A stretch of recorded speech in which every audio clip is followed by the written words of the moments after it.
اعوذ باللہ من الشیطان الرجیم بسم اللہ الرحمن الرحیم۔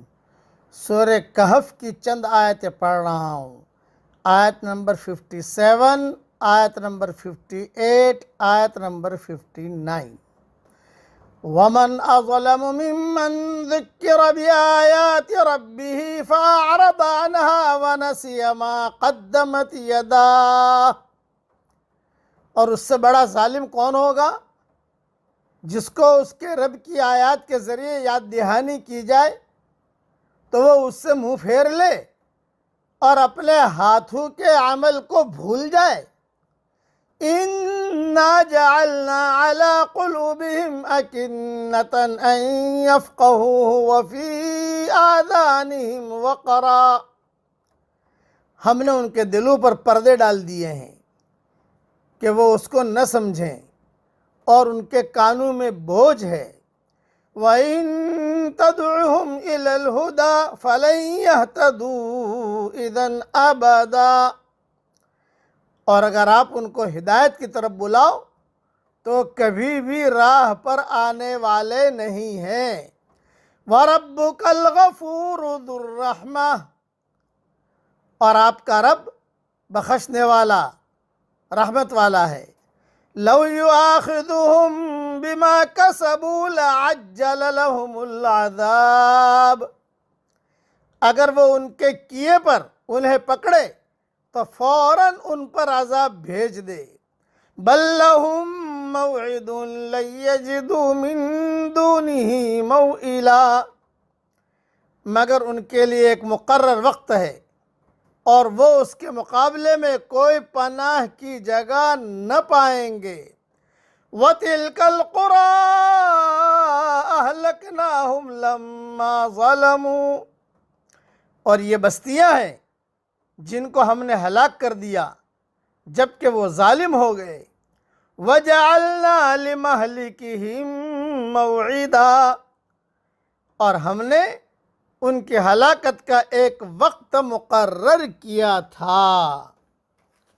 اب تھوڑی سی اس کی تشریح سن لیجئے، تفصیل انشاءاللہ ریاض التفسیر میں آئے گی۔ آدمی حق کے مقابلے میں سرکشی کرتا ہے تو اس کو فوراً اس کی سزا نہیں ملتی، یہ ایک اصول ہے۔ پھر سے میں کہہ دیتا ہوں کہ آدمی حق کے مقابلے میں سرکشی کرتا ہے تو اس کو فوراً اس کی سزا نہیں ملتی۔ آدمی کو سوچنے اور سمجھنے کی صلاحیت اس لیے دی گئی ہے کہ وہ حق اور ناحق میں تمیز کر سکے، مگر جب وہ اپنی سوجھ بوجھ کو غلط رخ پر استعمال کرتا ہے تو اس کا ذہن اسی غلط رخ پر چل پڑتا ہے جس رخ پر اس نے اس کو چلایا ہے۔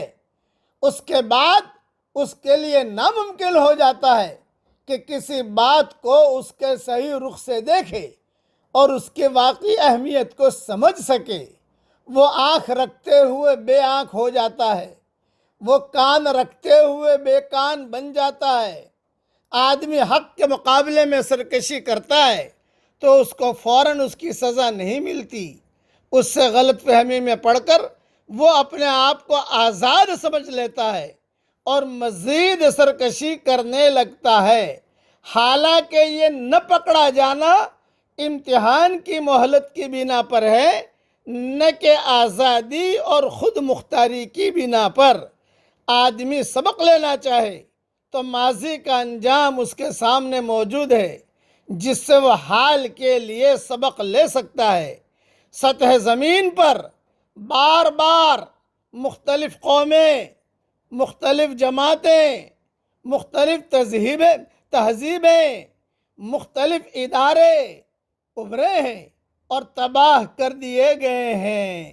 جب پچھلی نسلوں کے ساتھ ایسا ہوا کہ انہیں ان کی سرکشی کی سزا ملی تو اگلی نسلوں کے ساتھ بھی یہی واقعہ ہوگا۔ اس لیے اصل یہ ہے کہ آدمی سرکشی نہ کرے اور حق کا مقابلہ نہ کرے، بلکہ حق کا ساتھ دے اور حق کو آدمی قبول کر لے۔ اسی لیے یہ جو وَتِلْكَ الْقُرَىٰ أَهْلَكْنَاهُمْ لَمَّا ظَلَمُوا کہا، اس سے مراد عاد، سمود، شعیب علیہ السلام، حضرت لوط علیہ السلام کی قومیں ہیں جو اہل حجاز کے قریب اور ان کے راستوں میں ہی تھی، لیکن انہیں بھی اگرچہ ان کے ظلم کے سبب یہ ہلاک کیا گیا، لیکن ہلاکت سے پہلے انہیں پورا موقع دیا گیا۔ جب یہ بات واضح ہو گئی کہ ان کے ظلم، طغیان اس حد کو پہنچ گیا ہے جہاں سے ہدایت کے راستے بالکل مسدود ہو جاتے ہیں اور ان سے خیر اور بھلائی کی امید باقی نہیں رہی، تو پھر ان کی مہلت عمل ختم اور تباہی کا وقت شروع ہو گیا، پھر انہیں حرف غلط کی طرح مٹا دیا گیا۔ یہ اہل دنیا کے لیے عبرت کا نمونہ بنا دیا گیا۔ اللہ تعالی ہر شر سے ہم سب کی حفاظت فرمائے اور صحیح رخ پر چلنے کی اللہ ہم سب کو توفیق عطا فرمائے۔ آمین۔ وآخر دعوانا ان الحمدللہ رب العالمین۔